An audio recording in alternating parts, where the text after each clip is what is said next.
শীত শুরু হওয়ার সাথে সাথে বাড়িতে খেজুর গুড় চলে এসেছে, তাই আমি আজ বানিয়ে নিচ্ছি খেজুর গুড়ের পায়েস। তার জন্য আমি প্রায় 1.5 লিটার দুধ ঘন করে 1 লিটারের মতো পরিমাণে নিয়ে এসেছি। এর মধ্যে আমি দিয়ে দিলাম এখন 2টো এলাচ থেঁতো করে।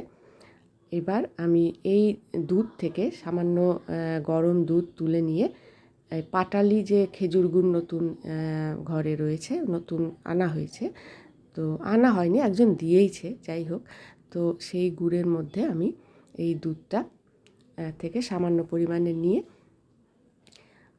দিয়ে দিলাম। ওই দুধের মধ্যে আমি এই পাটালিটা একটু একটু করে গুলে নেব, নরম হোক একটু। তারপর এবার আমি নিয়েছি 1 মুঠো চাল। এই চালটাকে আমি ধুয়ে জল ঝরিয়ে সামান্য ঘি মাখিয়ে রেখেছিলাম। এবার আমি সেই চালটা ওই ফোটানো দুধের মধ্যে দিয়ে দিলাম।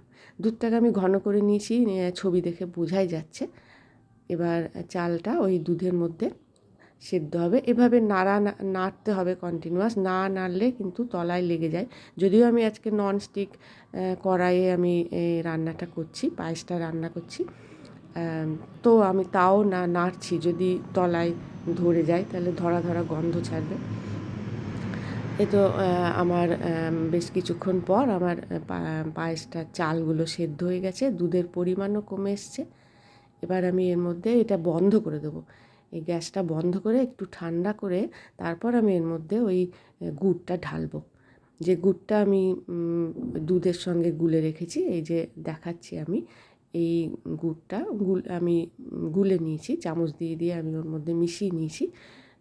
এবার এইটা আমি ঠান্ডা অবস্থায়, দুটোই ঠান্ডা, গুড়টাও ঠান্ডা, পায়েসটাও কিন্তু বেশ খানিকটা ঠান্ডা হয়ে এসছে। এবার দেখেছেন, এরপর আমি আবার ফুটিয়ে নিচ্ছি। এই যে ফুটানোর পরে পায়েসের রঙটা কি সুন্দর এসেছে।